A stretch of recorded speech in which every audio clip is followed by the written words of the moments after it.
The first thing I noticed that morning was the note stuck to my bedroom mirror. At first, the message itself didn't bother me. Don't make plans today. Trust us. What bothered me was how my sisters had managed to get into my room without waking me. Beneath the message were two signatures, Emma and Lily, each written in completely different handwriting. I stared at the paper, then at my reflection behind it. Messy red hair. Oversized t-shirt. Sleepy eyes. Nothing about me looked different. Still, I couldn't shake the feeling that something was wrong. My sisters were dangerous enough on their own. Emma was the planner. Lily was the chaos. Put them together, and somehow they became a walking natural disaster. I folded the note and headed downstairs. The moment I entered the kitchen, I knew I was in trouble. Both of them were sitting at the table. Both were smiling. And both were watching me. What? Emma raised an eyebrow. What do you mean, what? You're smiling. Lily put a hand against her chest in exaggerated disbelief. We're not allowed to smile now. Not when you're both doing it at the same time. Emma glanced at Lily. Lily glanced at Emma. That somehow made things worse. I don't trust either of you. You once convinced me our neighbor was secretly famous, Lily said. He had a blue car. That was your evidence. It was suspicious. They both started laughing.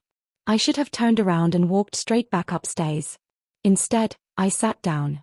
That was mistake number one. Emma immediately pushed a mug of coffee towards me. Lily followed by sliding a plate of pancakes across the table. I stared at the food. Then at them. What do you want? Neither answered. That silence told me everything. Emma eventually leaned closer. Remember that bet you lost last month? My stomach sank. Unfortunately, I remembered. It had happened at a family picnic. We'd been arguing over who could complete a ridiculous obstacle course fastest. I'd been confident, far more confident than my actual abilities justified. The loser had to accept whatever challenge the winners came up with. At the time, I'd agreed without hesitation. At the time, I'd been certain I'd win. Apparently, past me had been an idiot. I don't remember any bet. Lily's grin widened. You absolutely do. I don't. You've mentioned it at least 3 times. That sounds like something I'd do. Emma folded her arms. You're stalling. I took another sip of coffee. Then Lily leaned forward, practically glowing with anticipation. We decided on your challenge. I lowered the mug. No. You don't even know what it is. I know enough. Emma smiled. That smile was somehow worse than Lily's. You're going to spend a day as a girl. I nearly choked on my coffee. I coughed, grabbed a napkin, and stared at them. You're joking. Nope. Absolutely not. You lost. I'd like to formally withdraw my participation. Denied. I wasn't aware this was a legally binding contract. You gave your word, Emma said. That stopped me. I looked at her. She knew exactly what she'd done. Growing up, our parents had drilled one rule into all 3 of us. If you gave someone your word, you kept it. Even if you regretted it. Even if it was inconvenient. Even if keeping it made you want to crawl underneath the nearest piece of furniture and disappear. I slowly lowered my head. I hated that she was right. Lily suddenly threw both hands into the air. Yes. Emma laughed. Don't celebrate yet, I muttered. They celebrated harder. For the next 10 minutes, I tried everything. I questioned the original bet. I challenged the rules. I argued that the obstacle course had been unfair. I even attempted an emotional appeal. Nothing worked. The worst part wasn't that they'd come up with the idea. It was that they'd clearly prepared for it. This wasn't some ridiculous thought they'd invented over breakfast. They had a plan. A schedule. Supplies.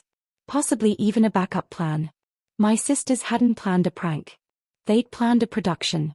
And apparently, I was the main character. The transformation wasn't happening until 2 that afternoon, which left me several hours to overthink everything. And I used every single one of them. Every time I walked past my bedroom mirror, I'd catch my reflection and stop.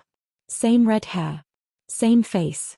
Same familiar person I'd seen every morning for years. Yet somehow, knowing that my appearance was going to change later made the reflection feel strangely unfamiliar. I couldn't explain why. At the time, I assumed I was simply nervous about being embarrassed. I didn't realize the mirror would eventually become much more important than that. At precisely 2 o'clock, someone knocked on my door. 3 seconds later, Emma's voice came through. "It's time." I closed my eyes. Of course it was. I stood and stared at the mirror one last time. My heart was beating far too quickly for something that was supposed to be nothing more than a silly challenge. It was only one day. A joke. Something I'd probably laugh about later. So why did I have the uncomfortable feeling that I was about to step into something I couldn't simply laugh away? I opened the door. Emma and Lily were waiting outside. Oddly, neither of them made a joke. Neither teased me. They simply turned and started walking. I followed. When we reached Emma's bedroom, she opened the door and stepped aside. I walked in. Then stopped dead. Her bed had been transformed into what looked like a backstage dressing area. An outfit had been laid out perfectly in the center. Next to it was a hairbrush. A small makeup case sat open nearby. Accessories had been arranged in neat little rows.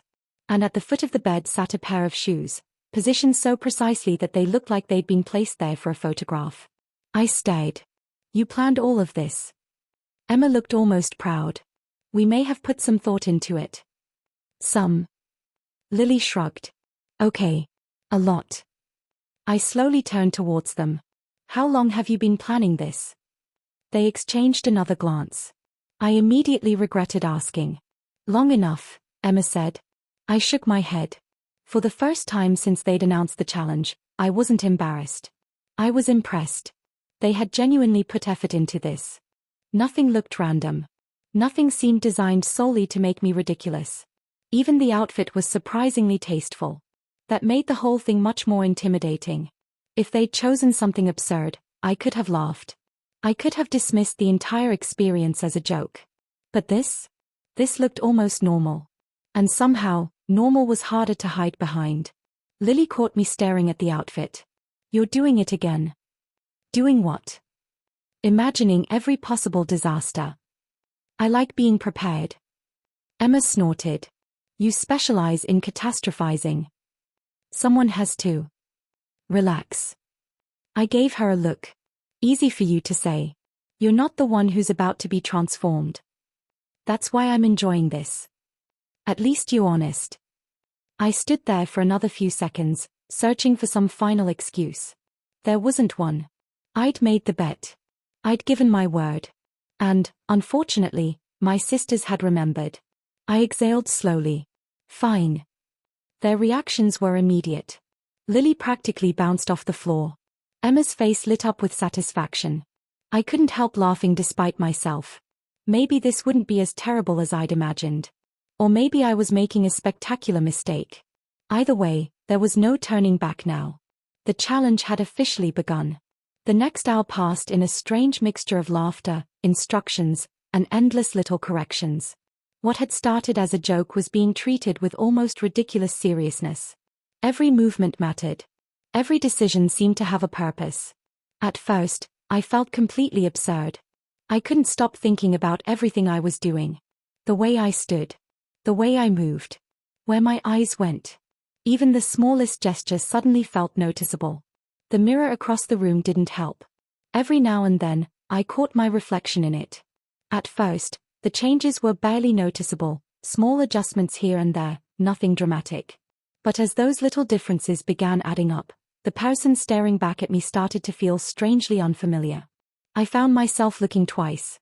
What surprised me most was that Emma and Lily weren't really making fun of me. They teased me, obviously. That was practically unavoidable with them. But beneath the jokes was something I hadn't expected: genuine encouragement. They were patient. Whenever I became uncomfortable, they noticed. Whenever I started feeling self-conscious, they slowed down and gave me a moment. That changed the entire experience. There was a huge difference between being laughed at and being helped through something embarrassing. Once I understood that, I stopped feeling quite so exposed. Outside, afternoon sunlight slipped through the window and slowly shifted across the room. The atmosphere changed with it. The jokes became less frequent. The laughter faded into occasional smiles, and eventually a strange sense of calm settled over us. I began checking the mirror more often. Every glance revealed another small difference. Another piece of the familiar version of myself seemed to disappear beneath something I couldn't quite define. And strangely, that uncertainty affected me more than I expected. I had anticipated embarrassment. I had expected awkwardness. I had even prepared myself for endless teasing. What I hadn't prepared for was curiosity. Not the uncomfortable kind. Something quieter. Questions started appearing in my mind without warning. Who was I when nobody expected me to behave a certain way? How much of my personality was genuinely mine, and how much came from simply playing the same role I'd always played? I tried pushing those thoughts aside. They kept coming back. As the afternoon continued, I became quieter. More observant. The mirror hadn't moved, but somehow my relationship with it had changed. I realized something I had never really considered before. People can spend their entire lives looking into mirrors without actually examining themselves. We notice hair, clothes, expressions, imperfections. We see the surface constantly. But actually seeing ourselves is something else. That thought stayed with me. Then came the part I'd been avoiding. The final reveal. Emma stepped away. Lily did the same. They exchanged the kind of satisfied look that immediately made my heart beat faster. Neither said anything. That silence was somehow worse than teasing. I looked at the floor. Part of me desperately wanted to see the result. Another part wanted to remain exactly where I was, safely protected by uncertainty. Because once I looked, there would be no wondering anymore. There would only be the truth. Emma quietly gestured toward the mirror. Go ahead. My pulse quickened. I took one step forward. Then another. Then another. Finally, I stopped directly in front of the mirror. For several seconds, I couldn't say anything. I wasn't even sure I could think. The person looking back at me was undeniably me, and yet somehow not the version of myself I had expected to see. The face belonged to me. The eyes were mine. Even that nervous little expression was unmistakably mine. But everything else felt different enough to interrupt my thoughts completely. I wasn't staring at a stranger. That was the strange part. I simply wasn't looking at the version of myself I had always assumed was the only possible version. Behind me, Emma and Lily stayed quiet. They didn't laugh. They didn't make another joke. They simply gave me room. And strangely, that made the moment feel much bigger. I stood there longer than I intended. The room remained completely still. No teasing. No dramatic reactions. Just the mirror and me. I stared at my reflection, and it stared back. Same eyes. Same nervous habit of tilting my head when I was confused. Same uncertainty. And yet something about the experience felt completely different. I had expected to laugh. Instead, I found myself thinking. That was what unsettled me. I'd entered the whole thing believing it would become nothing more than a ridiculous story we'd tell for years. A harmless challenge. Something embarrassing we'd eventually laugh about. And it still was all of those things. But somewhere along the way, it had become something else. Something quieter. Something personal. You okay? Emma finally asked. I blinked. Yeah. You sure? I looked at myself one more time before slowly nodding. I think so. The honest answer was more complicated. I wasn't upset. I wasn't embarrassed anymore. I wasn't exactly excited, either. I was simply experiencing a perspective I'd never had before. For most of my life, I'd never questioned the way I presented myself. I wore what felt comfortable. I behaved according to familiar habits. I followed routines without wondering why. But for one afternoon, all of that had been disrupted. And disruptions have a strange way of exposing things. Not necessarily huge, life-changing truths. Sometimes they reveal smaller things, details you'd stopped noticing because they'd become so familiar. Lily suddenly smiled. You know what? What? You handled this much better than I thought you would. That's supposed to be a compliment. It absolutely is. I laughed despite myself. The tension finally broke. And something unexpected happened. I started enjoying myself. Not pretending to enjoy it. Not laughing because everyone else was laughing. Actually enjoying it. The challenge had somehow stopped feeling like a challenge. It had become an adventure. A very strange adventure, admittedly, but an adventure nonetheless. Emma noticed immediately. Oh, no. I looked at her. What? You're getting comfortable. I pointed at her. That sounds like a bad thing. It means we're losing our advantage. Lily gasped dramatically. He's adapting. We all burst out laughing. For the first time that day, the anxiety didn't disappear, but it loosened its grip. I could breathe. I could relax. I could actually enjoy what was happening. Unfortunately, my growing confidence didn't last long. A few hours later, Emma and Lily announced the next stage of their plan. We're going out. My smile disappeared instantly. No. Emma nodded. Yes. No. Yes. The argument was over almost as quickly as it started. Both of them had already decided. And whenever Emma and Lily agreed on something, trying to stop them felt about as useful as trying to hold back the ocean with your hands. Eventually, I accepted that I'd lost. That acceptance did absolutely nothing to make me feel better. About an hour later, we were walking through town.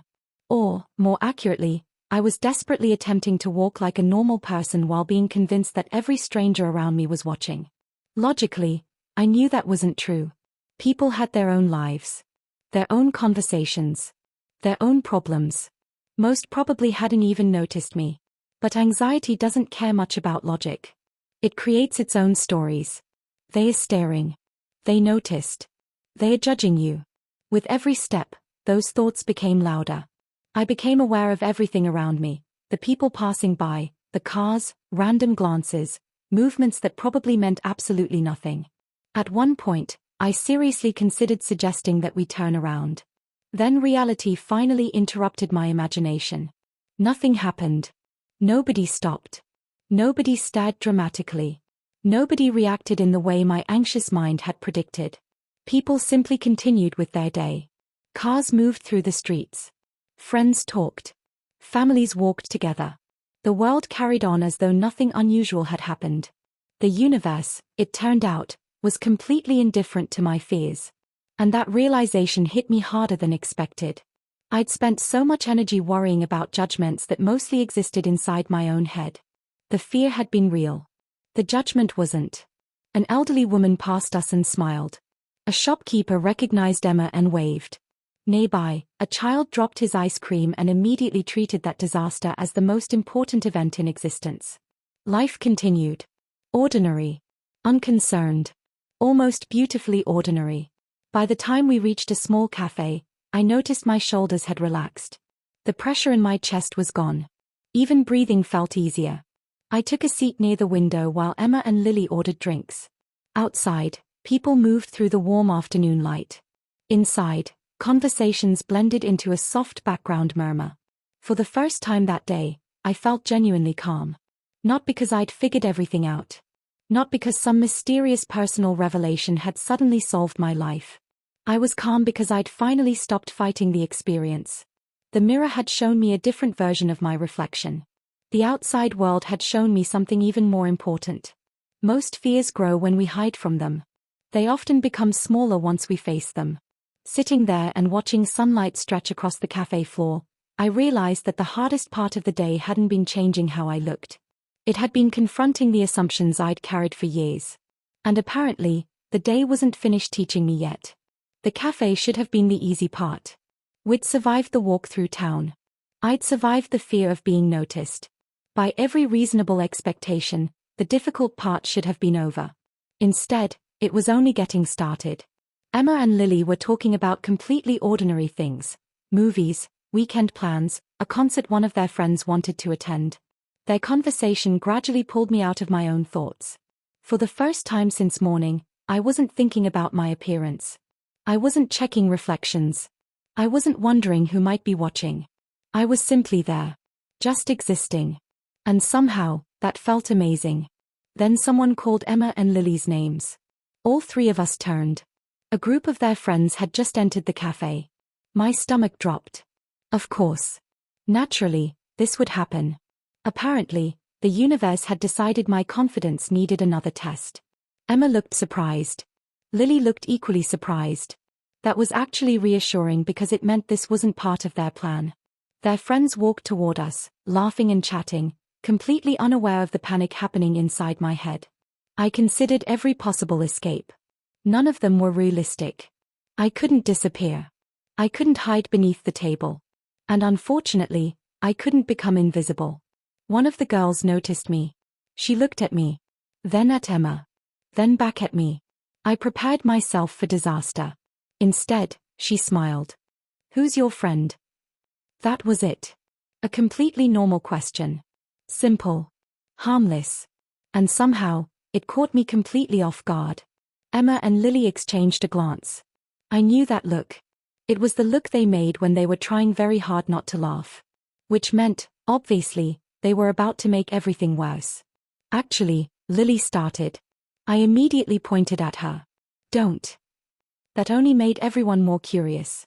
The explanation that followed turned into a chaotic mixture of confusion, laughter, disbelief, and increasingly ridiculous reactions. When the truth finally came out, the entire table erupted. Nobody was cruel.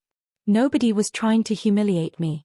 They were simply shocked by how ridiculous the whole situation was. Several people demanded proof. Others accused Emma and Lily of inventing the entire story. One girl laughed so hard she nearly knocked over her drink. I waited for embarrassment to hit. It didn't. And I realized why. They weren't laughing at me. They were laughing at the situation. At the absurd challenge. At the ridiculous chain of events that had somehow brought us all to that cafe. There was a difference. A very important difference. For years, I'd believed vulnerability automatically meant humiliation. I'd assumed that if people saw me outside my normal role, their first reaction would be judgment. But sitting there surrounded by laughter, curiosity, and genuine conversation, I discovered something I'd never really understood. People are often much kinder to honesty than we expect. Sometimes the truth is less frightening than the effort required to hide it. That thought settled somewhere inside me. The afternoon continued. Stories were exchanged. Everyone started talking more naturally. And slowly, I stopped feeling like I was the center of the room. Because I wasn't. Nobody was. Every person there had their own insecurities. Their own fears. Their own private struggles. One friend admitted she hated speaking in front of groups. Another confessed how nervous job interviews made her. Someone else admitted she constantly worried about being judged online. Different situations. Same emotions. Listening to them, I realized something strangely comforting. Almost everyone is carrying something invisible. We just don't usually get to see it. That realization made the world seem smaller. Kinder. More connected. Eventually, the group left. The cafe became quieter. Outside, the afternoon light began giving way to evening. Shadows stretched across the pavement as people gradually slowed down and started heading home. Emma looked across the table at me. "You're different." I frowned. "What does that mean?" She smiled. "You tell me." I wanted to argue. Instead, I looked out the window. Different. Was I? Maybe. But not because of the challenge. Not because of the transformation itself. The day had simply forced me to notice things I'd ignored for years. I'd spent so much time worrying about perception, expectations, and fitting myself into familiar roles. But the moments I'd remember weren't the ones where I stared at the mirror. They were the moments when I forgot about it. When I laughed. When I talked to people. When I connected. When I stopped being afraid. The mirror had mattered. But it wasn't the lesson. It had only opened the door. The real lesson was waiting on the other side, beyond appearance, beyond assumptions, beyond the roles we'd become comfortable playing. As evening approached, Emma suggested we head home. I agreed. But the walk back felt completely different from the walk there. The streets were the same. The buildings were the same. The people were the same. Nothing had visibly changed.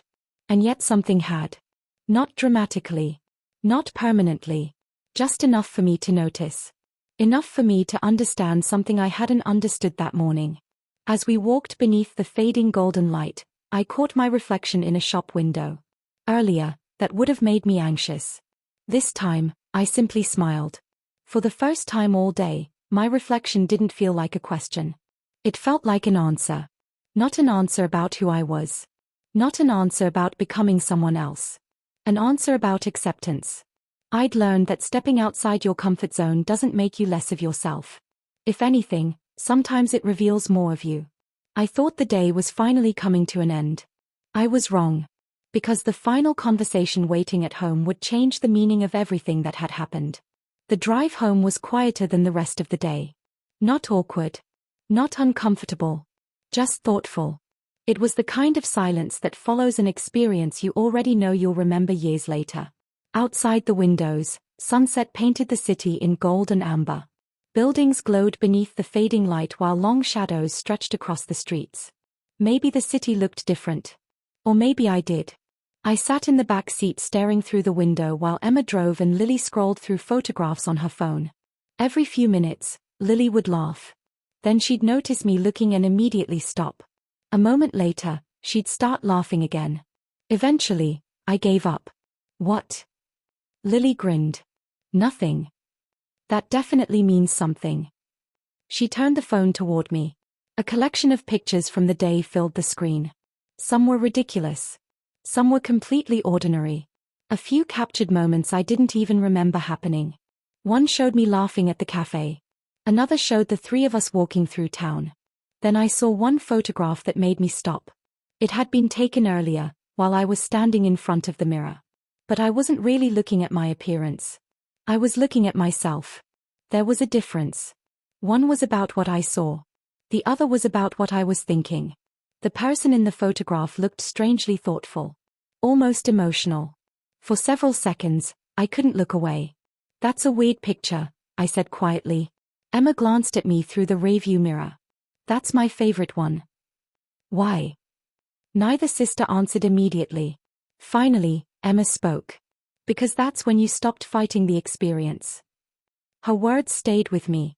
I wasn't sure she was right. But I wasn't sure she was wrong, either. The rest of the drive passed quickly. Soon, we pulled into the driveway. The house looked exactly as it always did. Familiar. Safe. Comforting. Yet as I stepped out of the car, I knew I wasn't quite the same person who had left that morning. I hadn't been transformed. I hadn't become someone new. It was subtler than that. My understanding of myself had simply grown. As though I'd discovered a little more space inside my own perspective. We went inside. The house was quiet. Our parents were still visiting relatives and wouldn't be home until later. We dropped our bags, kicked off our shoes, and slipped back into the familiar routines of home. For a few minutes, everything felt completely normal again. Then Lily sat down on the couch. And suddenly, she became serious. That immediately caught my attention. Lily wasn't usually serious. Emma noticed it too. The room seemed to quiet itself. Lily looked at both of us. Can I tell you something? Of course, Emma said. Lily hesitated. That alone made me nervous. She took a slow breath. When we planned this challenge, I thought today was just going to be funny. I smiled. That's fair. She shook her head. No. Listen. Her voice had softened. I thought we'd laugh, take pictures, embarrass you a little. Mission accomplished, I interrupted. She ignored me. But somewhere during the day, I started noticing something. The room fell silent.